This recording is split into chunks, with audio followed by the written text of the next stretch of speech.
الرحيم الحمد لله رب العالمين والصلاة والسلام على رسول الله صلى الله عليه وسلم waxaan nahay shaqaalihii ka shaqeynayay hay'adda duulimaadada iyo madaarada Soomaaliland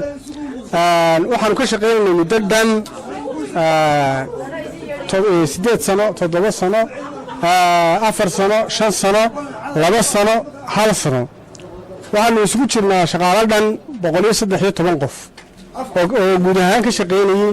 departmentada kala duwan madaarka iyo hay'adda duulimaadada hawada xafiiskeeda guud ahaa markii hore wasaaradda duulista hawada saako aan halkan idinku yeelno waxaan idinku yeelnaa ama aan idinku hadlaynaa waxa weey maadaama inta shaqaale ahayn oo aanu ahay shaqaale xuquuqdooda ay ka duwan tahay shaqaalaha kale ee ka shaqeeya wadanka ama dawladda u shaqeeya waxaan ku shaqeyn jirnay waqtiga ciidaha waan shaqeyn jirnay oo fatayn iyo waqti ma aan lahayn firaaqo toona ma aan lahayn dadkayga lama aan ciidi jirin waxaan u shaqeyn jirnay oo kaliya taala shaqada dawladda aan hayno waxaan shaqeynay waqtiyada qaar full time baan shaqeynay 4 subaxnimo intaan soo galno ayaan baxaynay 6 galabnimo waqtiyada qaar shift baan ku shaqeynay gelin baan u shaqeynay shalay toole ayaa maareeyuhu noo yeedhay oo ay isniin ahayd ayuu warqad soo qoray isagoo aan markaa nala hadal si toosan noola hadal waxba nooga sheegin qolo group kasta oo meel ka hawlgelaya ama team kasta oo meel ka hawlgelaya ama shaqaale kasta oo goob ka hawlgelaya wuxuu si toosa shaqada uga baxaan waan ahay temporary ma aanan ahayn permanent ma aanan ahayn kuma naajiri bayrolka dawladda shaqaale badan oo aan bayrolka dawladda ku jirin way joogan oo system kale loo sameeyay hase yeeshee waqtiyo badan baan soo maray oo adag waxaanu inta ku samreynay waxay in mar uu la abaal gudi doono la oran doono tankiis waa mahadsantii wixii aad xaq u haydeena waa kan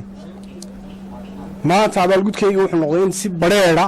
oo cadna loo yiraahdo war waxa xaq wadanka uma liidin xaq wadanka uma liidin kamala shaqeynaysaan dadka halka ka shaqeynayeen ma tiidin ka baxa albaabka ka baxa malama weydiin inta shaqeynaysid malama weydiin xageed ka shaqeynaysid malama weydiin maxaad ku shaqeynaysid malama weydiin maxaad ka qaadanaysid dawladda halka ka baxa baan lagu wuri marka sidaa tahay waxay la tahay inahay cadahay go'aankaas oo go'aan meel sare ka yimi yahay markaas la idin yeeray muxuu idin cuskado in ku yiri shaqada dibadda ka timid sabab ma jirin uu sheegay saaka naloo yeeray saaka markii naloo yeeray ay hay'ad inaan wada hadalno wax isla eegno oo wixii jireen la isla eego la eego dadku sida u yimaadeen iyo waqtiga yimaadeen iyo systemka ku shaqeynayeen guud ahaanba uu diiday inuu soo fadhiisto iyo inuu la hadlo toona nin buu noo soo diray nimankii buu la hadlo iska taga ku dhawaanidii weeriye iska taga ku dhaha af cad oo qaawan ayuu nagu yiri amar saro xagga sare ka yimi ayaa weeyaan buu yiri amarkaas aan fulinaya annagu garan mayna madaxweynuhu xalay waa kiil shaqaalaha loo eriyana waqtigan xaadirka ma jiro annagu garan mayna amarkan kala cid kale oo ka qaatay ama uu ka soo maxaa buuray soo amartay amarka soo siisay waxa weeyaan xaq baan ku leenahay wadanka waqti baan shaqeynay taymkii aanu shaqeynay cid aan maanta wada xiriirnay iyo cid aan kala xiriirnaa toona ma jirto waqtigeedii baan naga lumay waanu shaqeysan lahayn intaan halka ka shaqeynay waxbaanu baranayno aqoonteedana si kordhin lahayn waqti baan naga lumay waxa weeyaan maanta si cadna lagu yiri xaq uma lihidin inaad meesha ka shaqeysaan sidoo kale wuxuu nagu yiri maareeyuhu markii loo tagay maca kuwa ku jira bayro ku jiraan dareerinaya cid shaqaale halkan uga baahanay ma jirto wax Soomaaliya Airlines uu shaqeynayay mooy wax kale sida qodobka labaad waxa naloo sheegay agaasimo waaxeedada wasaaraddu noo sheegay ama wakaaladdu noo sheegay in layna lagu yiri cidii maxamuud xaashi keenay iyo cidii uu keenay cadaan iyo cidii Maryara keenay iyo cidii Farxaan Aadan hayda keenay dhammaantiin ba ama bayrool ku jira ama ku jirina waa iska tagaysan raadkoodana waa la tirtirayaa waana laga tirtirayaa qaranka madaxtooyada ka wareey warkaasina wuxuu ka soo baxay baan leeyahay madaxtooyada amar baananu qabnaa agaasimayaasha ugu tunka weyn hay'adda noo sheegay markaa in walaal markaad tiri qaar 8 sano shaqeynaya meesha jooga ku jira shaqada laga yeeray markii ugu horeysay sidee bay horta marka hore payrollka dawladda aydan u gelin si qaab noocyada marka hore aad ku timaado systemka lagu galay anagu qalinka ma hayno ma aan isku rahayn payrollka ismana gelin laakiin se waxaanu haynay anagu shaqadan ku jirno qaab noocyada ku timaado qaabkan kulliga waxa ahayd siifiyadan keensanay wasaaradda qaab dad baa keenay qaar iyaga iskoodu yimooyin warda dadka la shaqaalaysiinaya la igu daro waqtiga shaqaabuur baa wadanka ka socday systemkii dawladii hore siiraaye lagu gali jiray waxay ahayd temporary ba shaqaaluhu ku gali jiray temporary-ga markay ku galaan ay waqti joogaan ayaa dabeetana payrollka lagu dari jiray temporary-gii waanu ku nimi systemka iyagii aanu ku shaqaynaynay payrollkii si aan uga hadhna waanu ka hadhnay ballanqaadkii wuxuu ahaa loogu dambeeyey markay farxaan noola kulmay dawladdu waqtigu abaaruhu galay waddanku doorashooyin buu gelayaa madaxweynaha warqad noo soo qoray waxaana la yidhi dib u suga inta waqtiga maxaan ku dhahay sanadka waxba lama qaadanaye waddanku xaalad adag buu ku jiraa inta xaaladdaa laga baxayo na suga baana lagu yidhi markii hore waanu sugaynay maanta abaalmarinta iyada waxay noqotay annagoo waqtigaa soo sugaynay in la yidhahda albaabka ka baxa waxaad xaq leedihiinna ma jirto waxaad xuquuq ku leedihiin dawladdana ma jirto nin bareefada dee system bareefada oo la shaqaayo nin dawla maxaan ku dhahay ganacsadii uu leeyahay dawladna shaqaynin dawlad baanu shaqaynin yaanaan ku jirin payrollka laakiin sida dawlad baanu shaqaynay inaan qarxisan xaq loo aanu ugu lahay namay qancin war cad oo ay noo sheegtayna ma jirto albaabadana marka xigta shaqaalid baanu hayn muddo anigu khaasatan muddo 4 sano baan ahaa waxaan ka shaqaynayay garoonka Gal International Airport 4 sano temporary ahaa 4 sano sida caadiyana marka sanadku waliba dhamaadkiisa qofka laga dhigaa barmil annaga laakiin wana laga reebi jiray mar walba waxa lagu oran jiray marka dambe ayaa la idinku daraya markii dambana de anagu kamaan filayn dawladda kulmiye ma dawlad kale ay qabsatay ma ayna kulmiye ay dareerin doona shalay toolo anagoo ay card-ki xidhan oo shaqadayadii ku jirna ayaa iyadoo sifo sharciyan loo sheegin waxa aliyaal waxaan sameynay amba galabsanaynay aan jirin qof walba goobtu ka hawlgalay inta card-ki laga bixiyay la yiri ka baxoor qaba halka ka timi dadana saakan anagoo shaqaale fara badan oo wasaaradda maareeyaha inaan la kulanaan doonay wuu diiday kulankayagii inuu hadal naga qaado wuu diiday dad kale uu ka mid yahay maamulaha guud ee madaarku noo soo diray wuxuu yiri maxaan ku dhahdaa daanuunka waxba idin ma hayo hadii alla la idin baahdo waa la idin yeeri doonaa aduna muuqan ninka maareeyaha lagu sheegayo marka halkan waxaan uga cadaynaynaa mudane madaxweynaha jamhuuriyadda Soomaaliland waxaan haduu isagu noo keenay yiri maxaan ku dhahdaa isaas shaqaalaha waxa loo maareeyay iyo madaxweyne waxay qabatay doorashadaadii iyo xuquuqdaada idin gaarsiinaya dadka maatida ah maxaan ku dhahdaa waxba haysan $100 baan ku shaqayn jiray kalixna waan joogi jiray 4 habeenimo shaqada soo gali jiray hooyo xaas leeyahay ma fahamtay oo maxaan ku dhahdaa uba diiran haysataa wana bahood ma joogin ma garata $100 baan ku shaqayn jiray ma waxay noqotay indhahaadii in maatidii iyo tusto dadkii danyarta ahaa ee meesha ka shaqayn jiray dadka 4 mushaar qaatay 3 mushaar qaatay meesha ka shaqeeya muxuu arki waayay maareeyuhu inta dadka danyarta $100 ku shaqaynaya ay lihiisu arkeen يا madaxweynaha waxaan u diraynaa codsi hadii uu isagu waxaas iyo shaqada anagu waan ku qanacsanay temporary baan nahay hadii uu yiraahdo imtixaan baad ku hadheen waa sifo sharciya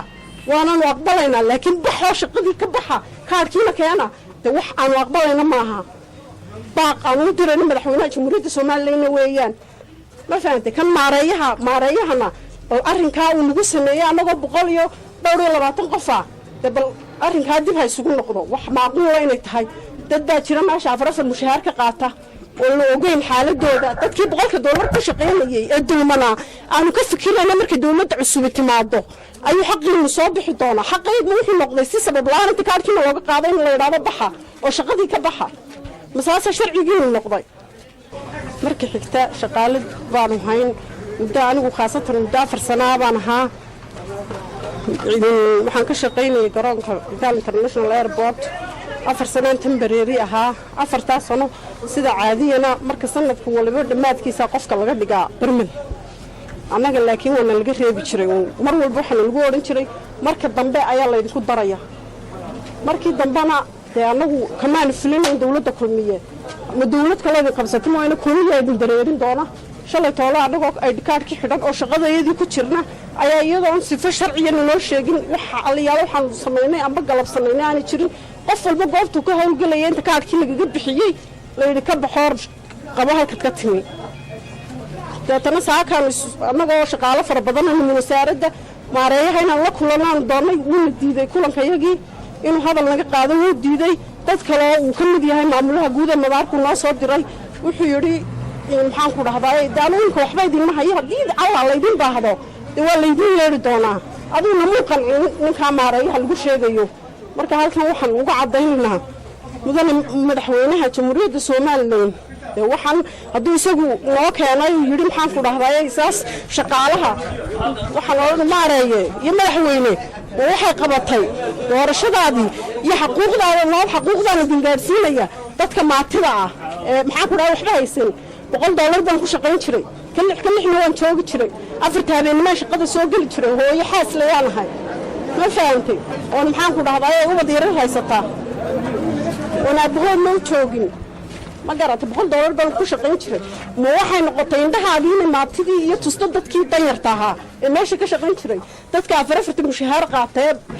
saddex mushaar qaatay meesha ka shaqeeya muxuu arki waayay maareeyuhu inta dadka danyarta $100 ku shaqaynaya indhihiisu arkeen yaa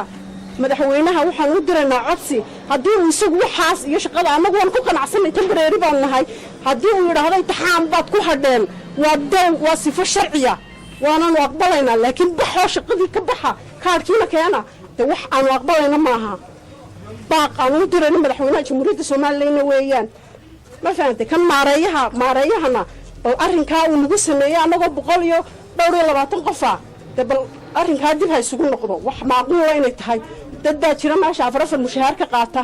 oo la ogeyn xaaladooda dadkii $100 ku shaqeynayay ee dulmana aanu ka fikirayna marka dawladda cusub timaado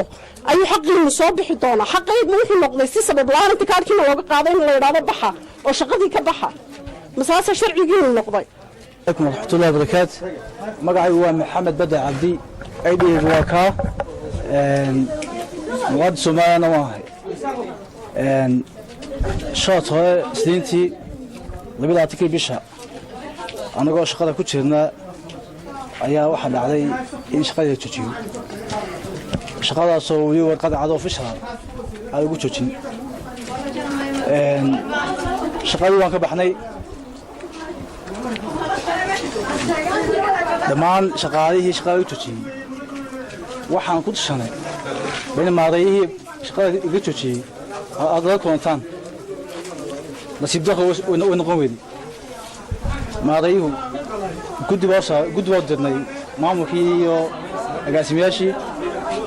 wuxuu ku yidhi afkay ku soo hadla isaguna wuu ka gaabsaday guddidii aan u dirnay afkii maareeyay ku soo hadleen laakiin shaqaalihii leediyay wuu cutumi weeyey waxaan go'aansanay in miidiyaha aan baaq u dirno madaxweynaha jamhuuriyadda Soomaaliland mudane Muuse Biixi Cabdi dhammaan shaqaalaha dawladdu waa shaqaalihii yimaaday xukuumaddii Axmed Maxamed Siirayo shaqaalaha waxaa ku jira 7 sano muxuu ahaa dawladda ku jirnay 2 sano sanad baa u yar iyadoo taasi dhacday ayaa waxaa dhacday in 2017 madaxweynihii wixii ka degay shaqadii u beeralkii waqtigii sanadkii miisaaniyadda joojiyo taasoo sababtay duruufo doorashooyin iyo abaaro waddanka ka jiray xukuumaddu markii isbedeshay waxaa soo noqotay xukuumaddii kumiya soo noqotay mudane madaxweynaha Muuse Biixi Cabdi waxaan sheegaynaa buuggii xisbiga waxaa ku qorneed in shaqaale abuuris la sameynayo laakiin kuma qorneen shaqaale keediin bish kuma qorneen mudane madaxweyne aad bay ku mahadsan tahay waxaa noo soo magacaawday 2018 maareey cusub oo ku soo magacaawday aqoontiisa anagu maareey cusub waxaa sadeexeen maadaama afyeesha tihiin cilmigii fiyashkina maaday u fahansan yahay waxaasna aqoonba ka faa'idaysan laakiin waxay noqotay in shaqaalihii ku cagagjuleeyo oo shaqaalihii ku tunto maaday intaa fatka cashiga waddanka maaday ka ahaa shaqaalaha lama kulmin shaqaalahaas ma yaqaanaan حتى ساعات كم قاعد سنبا ما كان شغال سوامان تاسو هو أنت هاي يعني مستكبر مع محمد لما رأيوا لحد السنة أي جالد ودي ما هو ولي ما لوكش بود معها وحنا شيءنا ما ذي ترى واحد كعرف عناد وحيا أبونا وسعادة أبونا هيدا وقصنا هايدو waxay maamulaysaa badashkata madax ku wamsaq waxa weeyaan waa naasha asaadan immigration iyo ciidan shan qayb madax ku weey laakiin dawladdu waxay xukuntaa qaybteeda badashka